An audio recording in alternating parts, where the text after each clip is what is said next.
समाजमा विभिन्न खालको मानव समाज त घट्नै घटनाले गुज्रेको छ, घटनाहरू हुन्छ।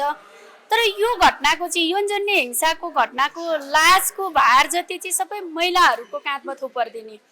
त्यसैले यो लाजको भारबाट महिलाहरूलाई मुक्त गर्ने भनेको थोरै उद्देश्यहरू मध्येको एउटा उद्देश्य चाहिँ बिस्तारै पुरा हुँदैछ। अनि स्वीकार्दै नस्वीकार्ने जस्तो अदृश्य र अस्वीकार्य घटना हो। जस्तो द्वन्द्वमा अरू घटनाहरू सपोज अब आफन्त बितेको छ, बेपत्ता भएको छ, घाइते भएको छ, सम्पत्ति हरण भएको छ, उहाँहरूको चाहिँ स्थापित भइहाल्छ। तर यौनजन्य घटनाको केसहरू चाहिँ अदृश्य र चाहिँ स्वीकार नगरिने भएको भएर स्वीकार गराउनको लागि र दृश्यमा ल्याउनको लागि चाहिँ यो डकुमेन्ट्री महत्त्वपूर्ण भूमिका खेलेको छ।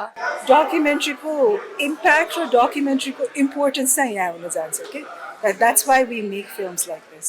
हामीलाई लाज हुनु नपर्ने हो नि त, यो त जसले एब्युज गरे हो त्यसलाई लाज हुनुपर्ने हो।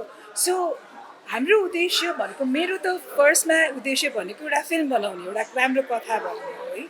अनि यो कथा how do we say it most impactfully भनेर नै गरेको हो। र यसले जुन किसिमको इम्प्याक्ट ल्याउन सकोस् भन्ने हाम्रो मेन चाहिँ गएर लास्टमा गएर अहिले अब टिआरसीमा गयो, यो गयो, ल चेन्ज भयो, त्यो त एउटा उसमा छ।